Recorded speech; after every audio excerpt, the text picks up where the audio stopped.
Welcome to the All Access Entertainment Podcast. This week it's part 2 with Larry Bonoff.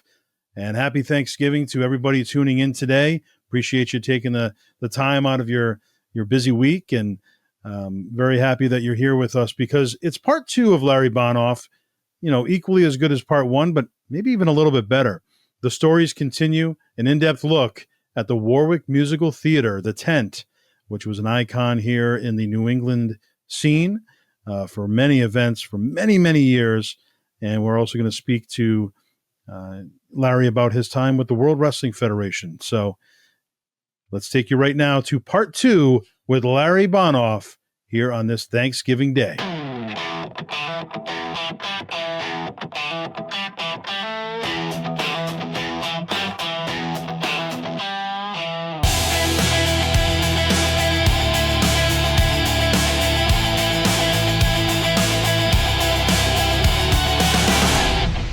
Now, for a fan who has never had the pleasure of going to the tent, why don't you explain what the layout was like? You explained you had the fencing, you had the trailer, but kind of give us the layout of the property for fans. Well, the property started off by Dad basically digging an oval in the parking lot.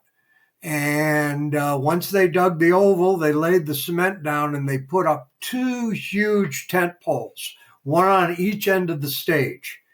And then they had the Warwick Fire Department come in with their trucks, and they would help pull up because it all went up by hand by our crew in the fire department, pulling those big heavy metal things up the stage. And then they'd put poles in to keep like the tent from collapsing. And what we used to have then was from the Star Aisle exit to the back, you'd have an old wooden dressing room, which was great. It was for the Broadway shows. It used to have the mirror with all the lights around it so everybody could get dressed, the chorus line. And then we had a crappy old snack bar. And eventually, that's one thing Dad did. He made sure, which most businesses should do, but maybe don't, is put away X amount of dollars every year to do a project. And that's why we got new bathrooms. The executive offices became the old ladies' bathroom. Yeah. So, we ended, because like somebody said, I said, we have to pump our water up the street. That water does not come naturally. We're the second highest point in Rhode Island. And he goes, at the intermission, you got 3,000 people flushing the toilet at the same time. Right. I said, it's kind of crazy. And then we did the box office, and we put a nice concrete box office in. And then at that point in the early 80s, out here in Arizona, racquetball was very big.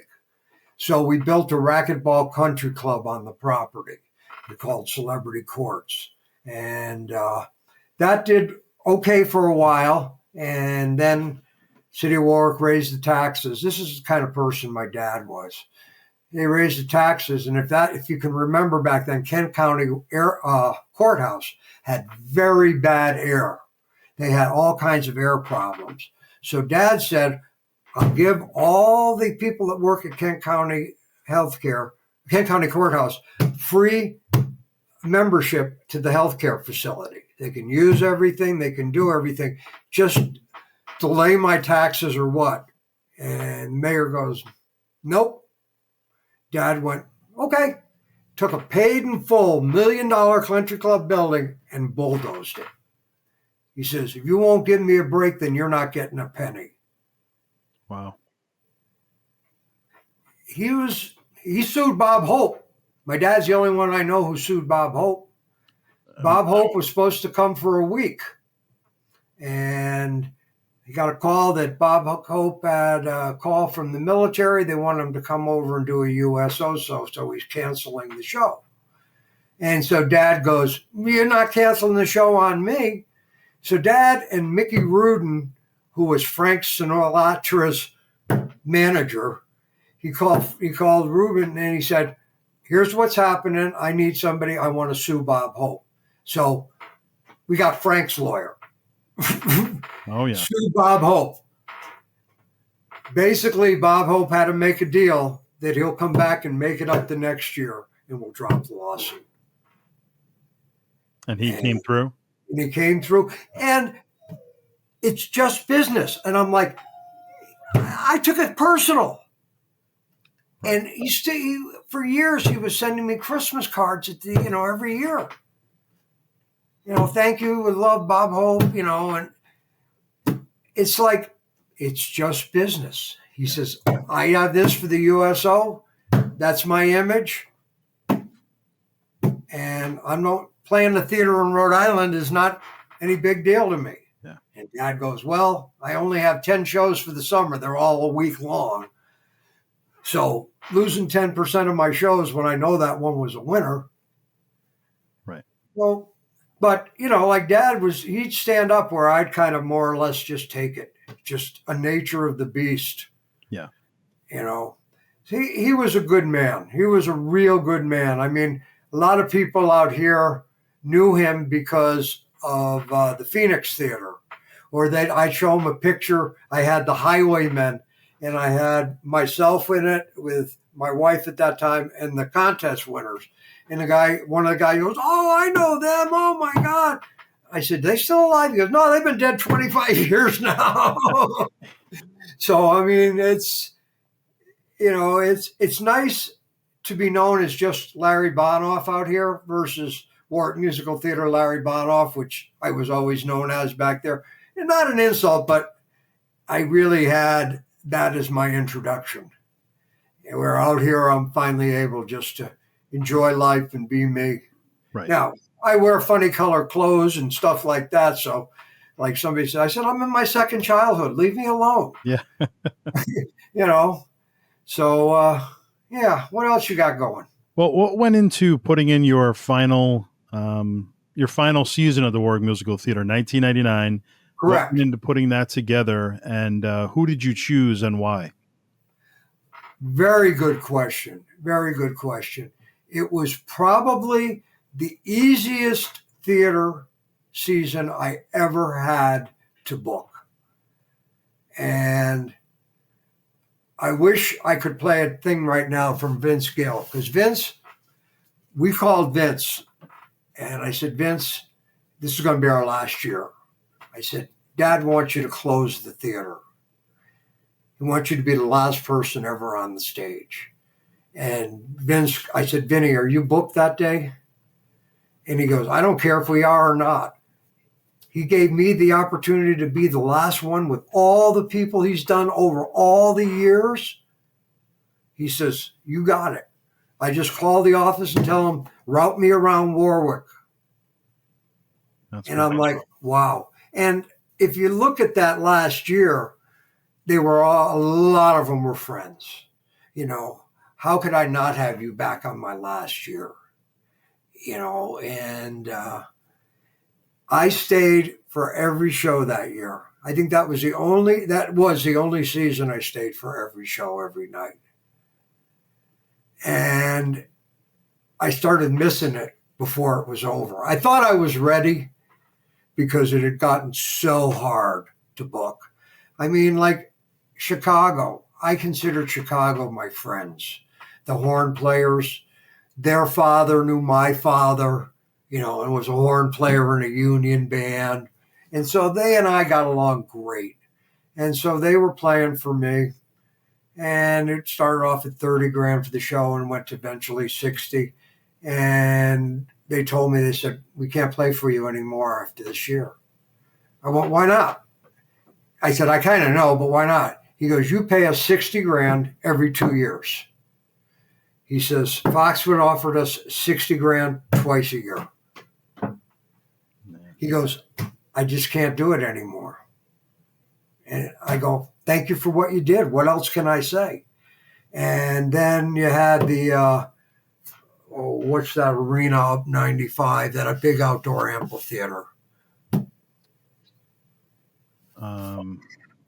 It's in Mass. Is it?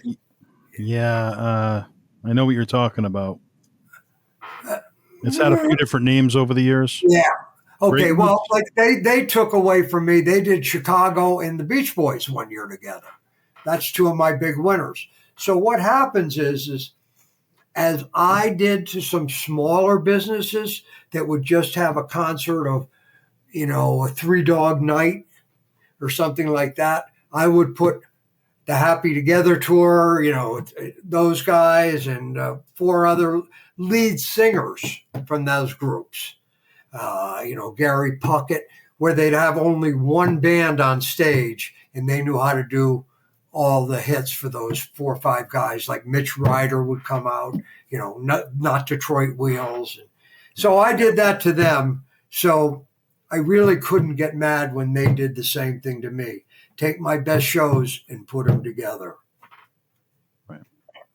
And the WWF, was that second to last show or? Well, actually, the WWF was supposed to be in the middle of the season. Okay. Ed Cohen called me up and said, I got a routing problem. I said, what? He says, I can't give you that date anymore. I said, you can't do this to me on my last year. And he goes, I looked at your schedule. I don't have any dates. I said, if I stay open one more night and just get that ring on the stage, I take the stage all the topping off, just put the ring on that stage and let me sell a show. Vince Gill will be my last concert. This will be my last event. Okay. And I can do that.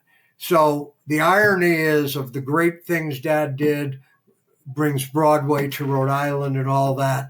The last event is a wrestling show. Wow.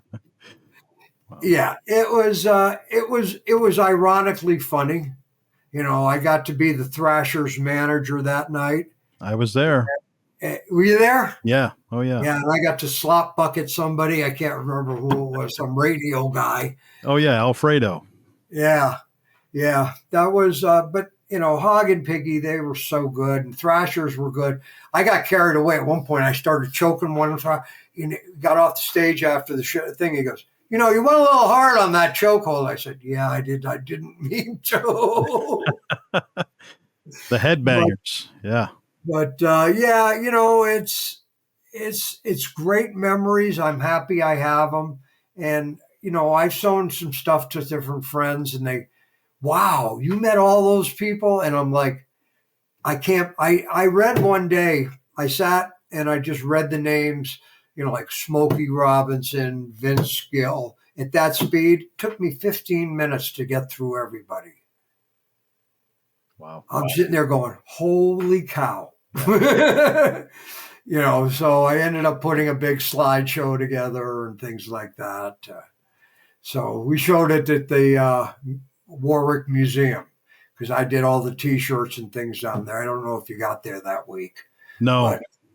But it was cool. We showed the show for free. I did my thing at the Showcase Cinema, which I was very proud of. We were the #1 show listed at the top, which means we were the biggest draw that week. Oh, yeah. Now, we only had a 3-week run, but we were the biggest draw on the top that week. And It was great. And I used to run it at the Museum of Arts, and people would stand up and cheer at the end. Because I don't know anybody from the West Bay that really hasn't been there. It could have been a high school graduation. We graduated every high school in Kent County at our theater. Oh. No charge. Dad donated the theater. Oh. So everybody could do it. They'd all walk across the stage and get their diplomas. Then they screech out of the parking lot like, I'm all set now. I got my high school diploma. But everybody, you'd get tired of hearing that same. Yeah. But, we had everybody. Coventry was the entire, and he donated it. And he donated it to on West Bay. There was an acting school over there, the high school. Hold on, I got to go check the name because now Absolutely. All right.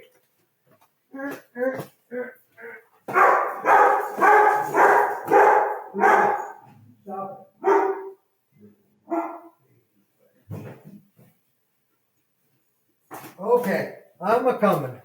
I hate when my mind slips. The Bayview Players, Bayview on the East Bay, they had all the artistic kids that were going to go in showbiz. And Dad let them have the theater and do a fundraiser. They did one show a year that they sold tickets to their family, friends, and all that as a fundraiser. And they put it on the thing, and they gave a plaque. And the plaque basically says, "Thank you, Buster Bonoff, for giving us the chance to perform on a real stage that had real stars. You gave us the opportunity of a lifetime." Wow. So, that's actually one of my first pictures I hung because they really did appreciate it, and they were high school. Now, when I did something at URI, I think the kids thought they were beyond what I did.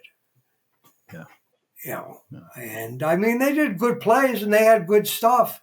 But, you and I both know it's timing and who's there. Sure. Willie Nelson doesn't have the greatest voice in the world, but now you know a Willie song as soon as it comes on. Right. I've seen good wrestlers and they were just out of sync. Sergeant Slaughter came along at his perfect time. The Iron Sheik with his loaded boot, it's, Gorilla Monsoon, Haystacks Calhoun. These were the guys I grew up with, and they were all good guys, basically. You'd get a heel that would have to play, but most of them were all good guys that they'd switch. I used to look at Vince McMahon as my hero. There's nobody who can change how people feel about this person like that. He would make you go from a baby face to a heel in one night. And do you remember your first interaction with Vince and the McMahon family? Probably. I was actually going to Titan Sports to see Ed Cohen because I had probably at that point, I'd known Eddie enough and wanted to go. And I kind of saw him but didn't see him then. Then we were filming a live Raw or one of the pay-per-views at the Civic Center. And they had a trailer brought in back there where he and his crew were sitting. And and he thanked me, shook my hand. I never had any problem with Vince, but I just knew how to say yes. And he knew my grosses were better than anybody's. And I worked the shows. My percentage used to come out of the shows. I didn't get much, but I got tickets. I got to buy all the advertising. And, as you buy advertising, I formed my own advertising agency and I kept my 15%. So, we didn't have to spend that much because I used to do, CTK and B101 and HJY. They were all in the same building along with the sports talk show. We're down the hall. So, you could do one trip on there and then go to the other side of the bay and see PRO, AM and FM. And, it was two trips. And, it just was hard to decide which station was going to be the welcomes. And for your audience out there, give you a bit of good advice. If you do a show, you put the word welcomes on your sponsor. Why, you say?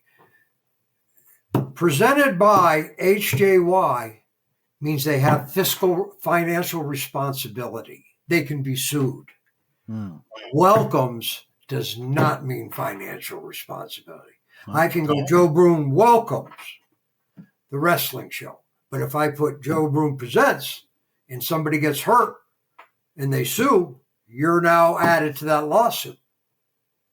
Interesting. I never knew that. So that's one you have to learn. And you kind of learn it by, just being in the business all the time. Sure. Like my dad showed me, because his father had movie theater. And he was showing me, he says, you got to learn how the easiest ways to steal are, because you got to make sure you know how they're stealing from you. And I'm like, okay, so how did they get you at the theater? He said, I was a ticket taker. I said, okay, I got it. You got to explain that one to me. I go, okay. Dad goes, well, you rip the ticket, you put half in that slot, and you palm the other half. Next person comes, you take their ticket, palm the whole ticket, and put the half in the slot. Now you have another full ticket to bring back to the front woman when you have 10 of them to resell. Ah, all right. Wow. Because you didn't rip them. Right. So, I mean, you learn all these, and I remember there was a program seller who I know was stealing from us. And it was a big show. I'm not going to say who. And Dad taught me a big lesson then. He goes, don't let them steal more than is fair. I went, huh? You know the show. You know what you're going to make. You know what it is. I got liquor people. That's why I have certain people free pour and certain people use the gun. Everybody's going to do something. Wow. And it seems like it was a really good one. We went to a price per ticket we added on there for parking and service charge, because we used to charge in the 50s a quarter a car. And Dad used to say the little shit I hired out there was quarter for me, quarter for you, quarter for me. So we ended up doing stuff that, you tried to cut it out where you could, like I'd have the guy who's selling the T-shirts, count them all in. And then I'd have to put one of my guys there, stand near him where you can see him. And if he runs to his car and grabs another box, I need to know about it. Yeah. Because you have most of them printed at one company, but you still have maybe 1,000 printed at somewhere else that nobody knows about that you paid cash for. Sure. So, yeah, and you're running a show. Like you ran a show. You're not thinking of all these things. Right. You're always learning. You always learn, so that's how, you came up. Like they ended up charging me. I had to rent. I didn't buy sound equipment for a while because when I did, they didn't want to use mine. You got to rent mine. I'm bringing mine on the road. Yeah. And that's when I went, I got $250 on each ticket as a service charge parking fee. That's all mine. Like your money's all yours for the rental. Yeah. So basically you screwed each other as best you could and still remain friends. So I also wanted to mention 2013, you and the Warwick Musical Theater received the New England Icon Award and were inducted into the New England Pro Wrestling Hall of Fame. 2 years later, which I believe was the year after you moved to Arizona. Correct. Ed Cohen received the New England Icon Award, and he was there to receive his award as well. And he was inducted. So it's funny that you bring him up. You've had so many experiences with him.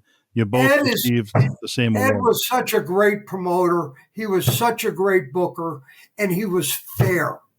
He really was. And, he and Cheryl Shadone got married, and she was running the Civic Center. And then they cut me loose in 2003 from wrestling, then she just took over that part because she was smart. She worked for me all her life, and she was on the road with the WWE for years too.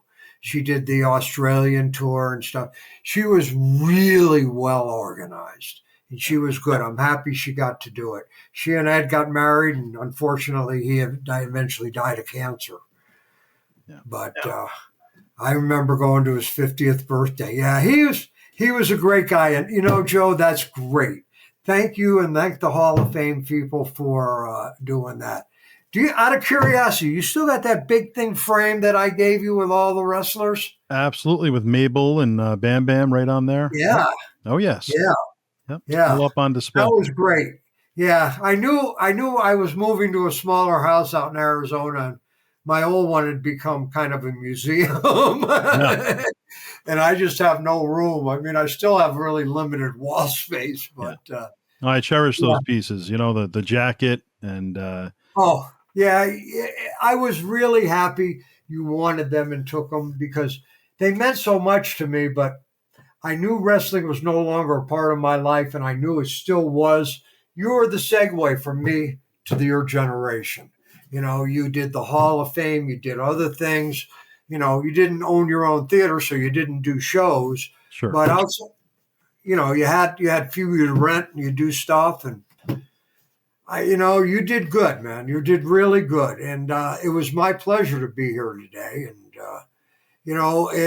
it's a legacy that started. I remember when we first started wrestling, the Connecticut Theater did it first, and they got some basically has-beens and stuff like that. And one guy, oh, I can put it all together. I mean, the referee didn't even have a striped shirt on. It was, right. And then I go, well, I'll make money down the road. And I'm like, oh, you won't. So that was when I ended up getting the connection with Ed. And we did it just basically through phones for a while.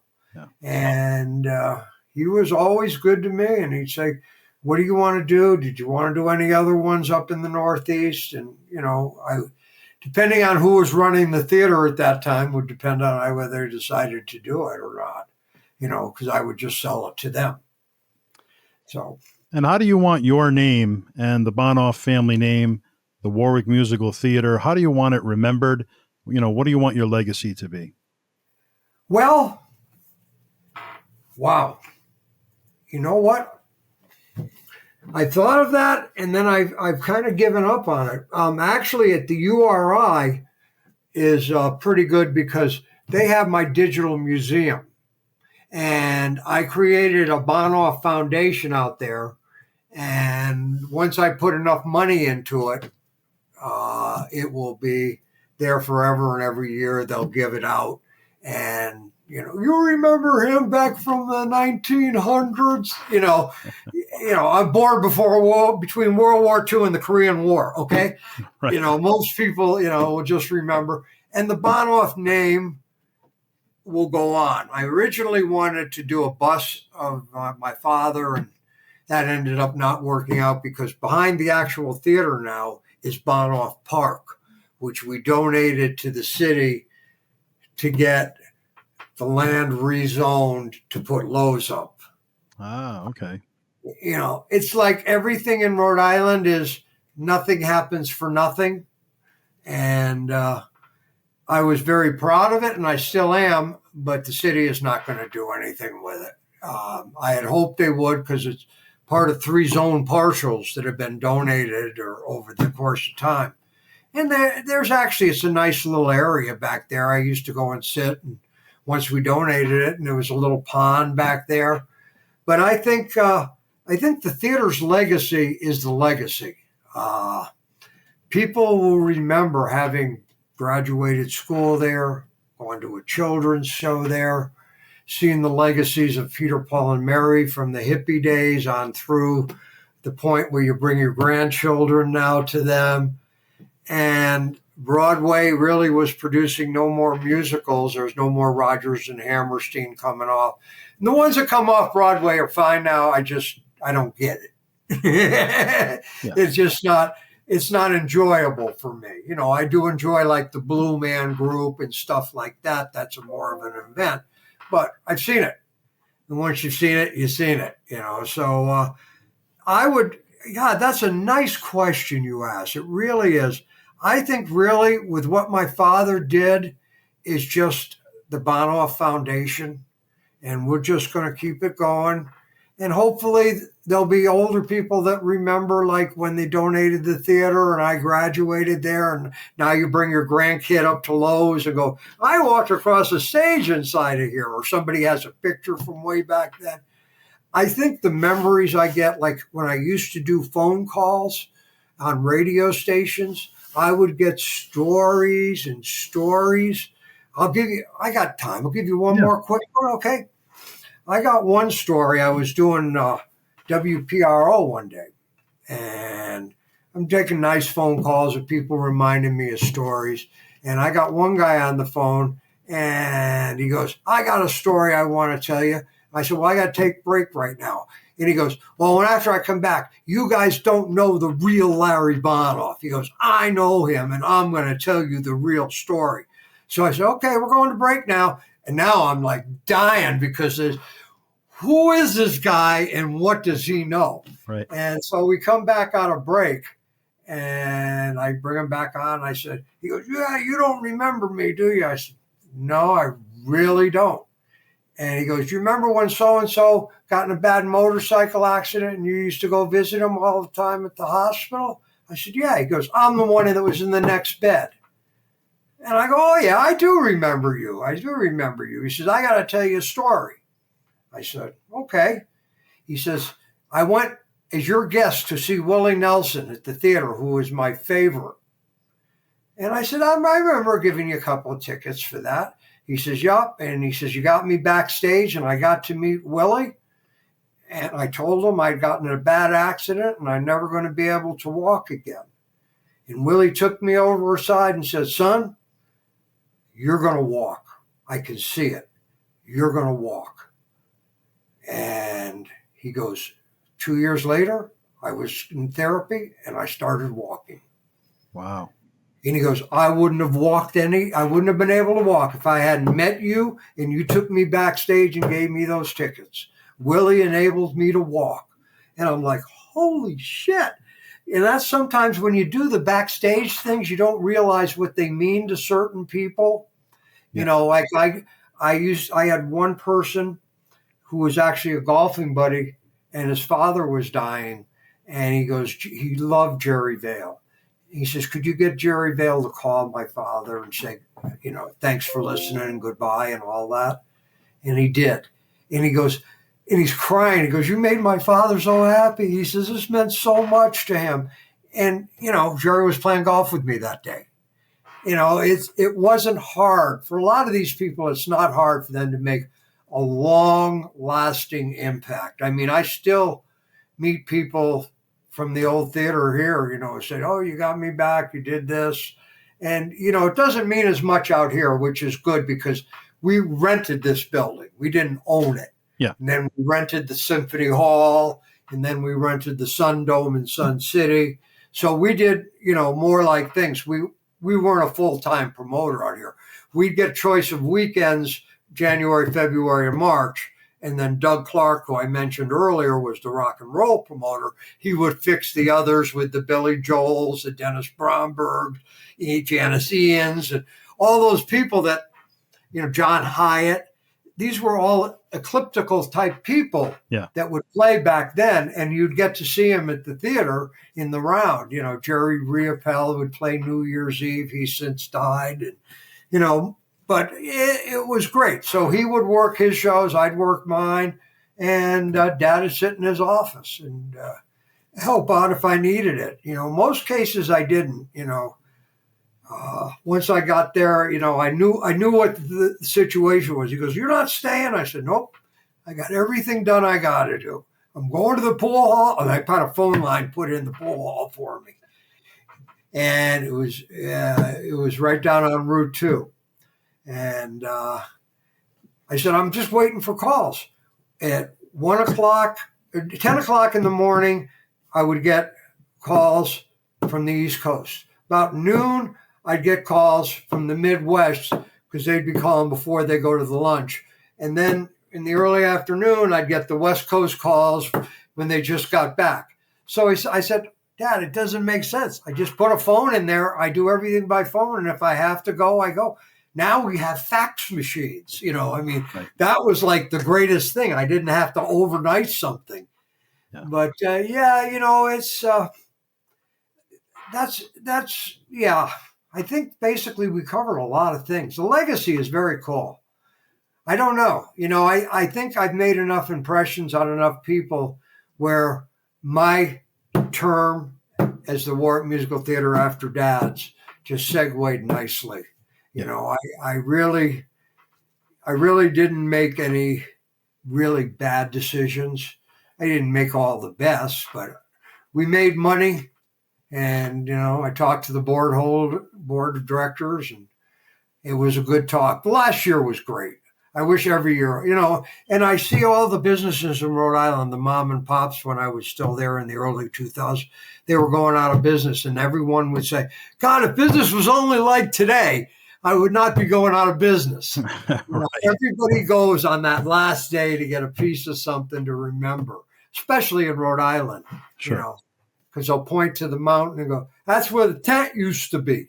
Yep, it's true. And I'd play at Valley Country Club in the tent you could see on the thing. He goes, yeah, you aim at the theater for this shot. I'm like, okay. So yeah, it's been a good ride, and I'm just hoping to. Being out here with basically the average age of 78, I don't feel as old as I probably am. Well, like I said, you look great. So I feel good. I've had some issues. I've lost some weight, but overall, I know what's wrong, and it'll be what it'll be. And I have a lot of friends out here, and I have some really good friends for the first time, really. A lot of people were friends back there, and I knew that from a young age because of the theater. And, you had that with wrestling stars. yeah. Oh, can you get me in, Joe? I want to meet this guy. Can you give me an introduction? So, your real friends do and don't. They pick and choose their close once in a while. Yeah.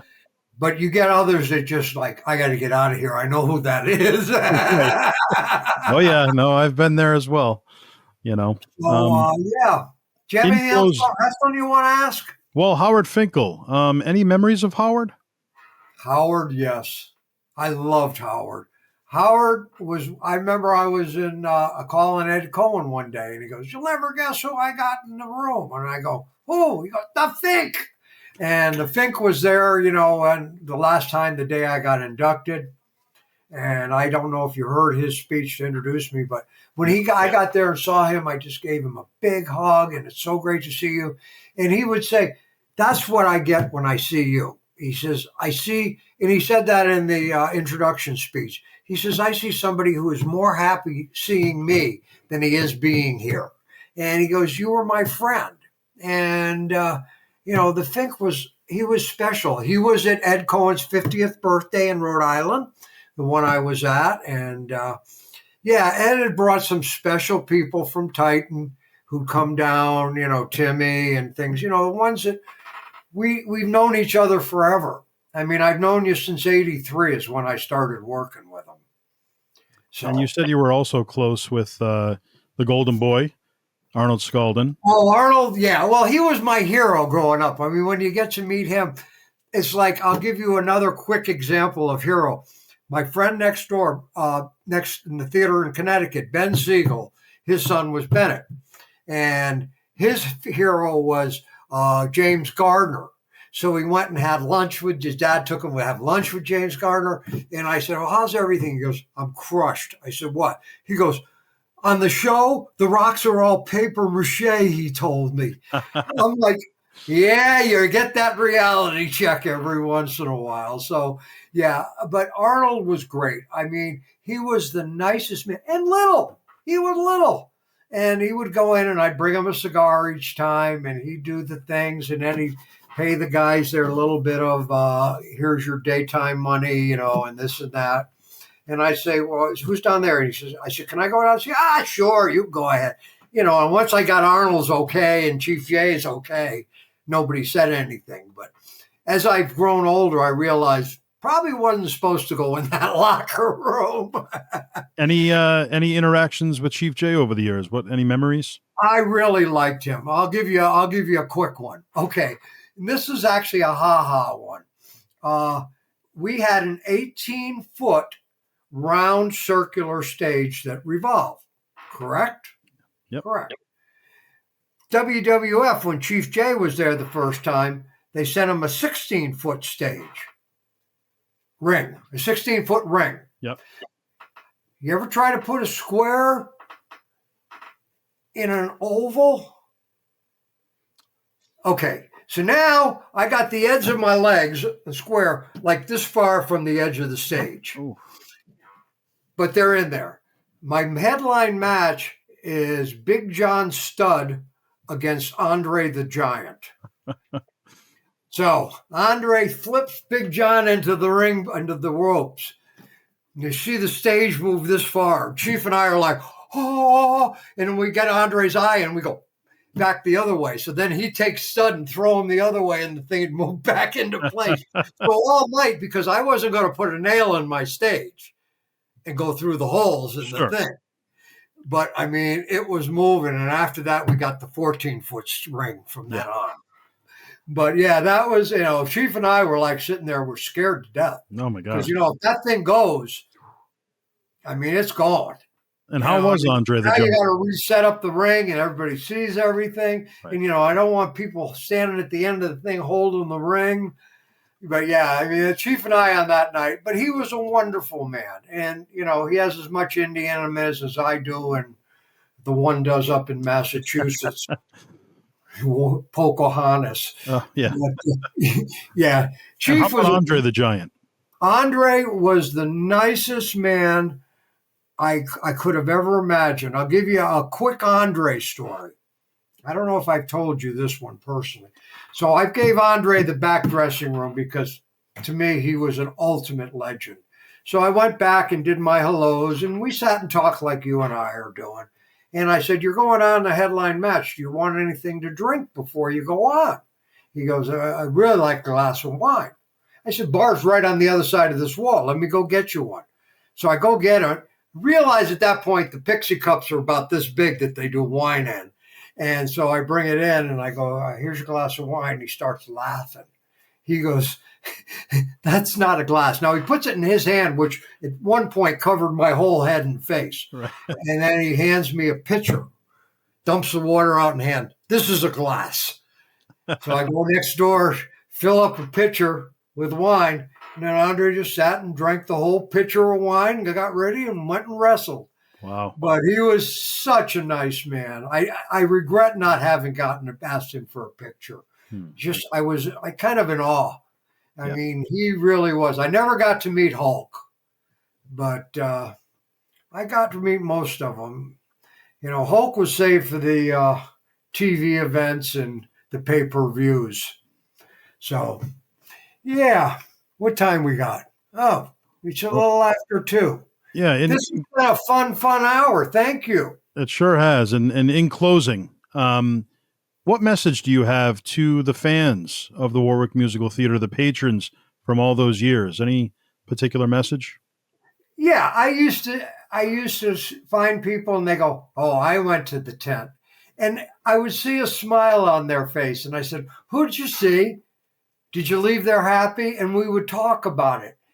And they would tell me, and all these experiences I'm sharing with you a lot of them are ones people told me about.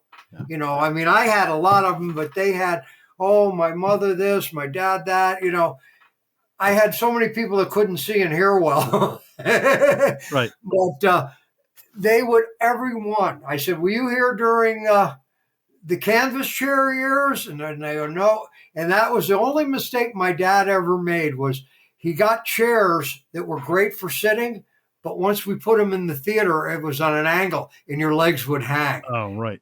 And that's where they didn't. But yeah, no, the people that came, and then I'd ask somebody, I said, did you ever get to go? I go, no, I never got a chance. And I said, you missed it. You missed a point in history that will never be repeated again. It's kind of like my grandfather did vaudeville. And my grandfather on my mother's side.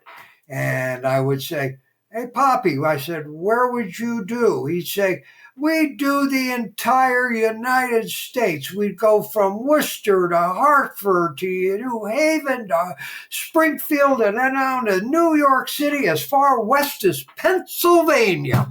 And yeah, it's that was the whole United States back then. He'd do the train shows and drive around. Married the head of the chorus line, which is my grandmother, my mother's mother, and her 3 sisters were in the chorus as well. And they travel and do the vaudeville shows around in not quite the old West, but close enough. Yeah. And then vaudeville died, and Pop went into the trade shows, which I brought up to you earlier. And then the trade shows kind of became almost like wrestling. We used to have wrestling leagues in 5, 6 different spots of the United States, and McMahon put them all together. What happened in the trade shows is you got a big corporation to take the home show from here to here to here, and they do like a month out there with all the new stuff. And yeah, like I look at some of the old home shows and like we had the first washing machines and the first MGs and the sewing machine. You'd have 5 people on the stage doing instruction. You have an entire theater full of people watching. Oh yeah. And yeah, it was pretty much fun seeing all that old stuff. It's all in black and white, and you know, Yeah. so yeah, I think the legacies and I think everything I've kind of put it in the back burner for a while because when I die, I'll make sure that they're all endowed and that there'll be each year a scholarship given away to some theater major for something, and those remember my dad. Remember him well. I mean, he's in Rhode Island Heritage Hall of Fame. He got put in the year Buddy Sansi got put in. Buddy was a great guy. I used to get along really well with him. And I say, Buddy, when we closed the theater, I had a meeting with him. He says, what do you want a meeting with me for? I said, well, it's your town, Providence. I said, theater's closed. I got your permission to come and book shows down here? You don't need my permission. Respect, buddy. I got your permission? This is your town. Yeah, come and visit us anytime you want. And that's how it was back then. I mean, the good was good, the bad was bad, but the intertwining between, was good. Like when we had an Enzo Stuardi or a Sergio Franchi or one of those shows, Dad had to call up front row season ticket holders and see if he could buy them back because they would go to the people on the hill. Oh, yeah. The guy, well, I remember one night, it was so funny. Dad said, put this ticket away. So what name? He said, put it under Lefty. And the guy comes up and goes, got a ticket for Lefty? I'm like, this is what I do, right in the front row. So, I mean, there are stories, I sit with my guys in my golf group. We got about 35 people. And, we'll all go in and get something to eat after, different ones. One guy did this in his life. One guy did. Most of these guys to live here were some sort of corporate executives of some level. Yeah. So, well, they changed the club. The club I moved into originally was middle class. They're trying to make it upper. Golf is now the new thing, living on a golf course with all the amenities. Sure. In a country club. And it's nice because we don't go downtown. I don't see all the shit that's happening down there. And it's getting ugly. I mean, remember, we're a border state. Yeah. And Tucson's a sanctuary city. And Phoenix is not. So we have our own version of clashes. Right. But I don't see it out here. I watch it on the news. But tough the world's changing. I lived at a great time, and visiting with people like yourself once in a great while brings back so many great pleasurable memories. And I hope it does for you too. Oh, it really does. I mean, you were probably one of the biggest wrestling fans growing up that I got to know as a promoter. You and your little group would come to everything. I look and there's Joe. Yep. And I actually ran into some pictures of you the other day. I have it in my OneDrive, and I get it from the cloud. I get pictures every once in a while. Yeah. On this day, yeah. And I had you out with Hog and Pinky out at Seacog, and I'm like, yeah, he's been with me a long time. Yep. So I want to thank your audience. I want to thank you for allowing me to have time to just splurt back old memories, and I've had a ball. It's been an honor. My pleasure.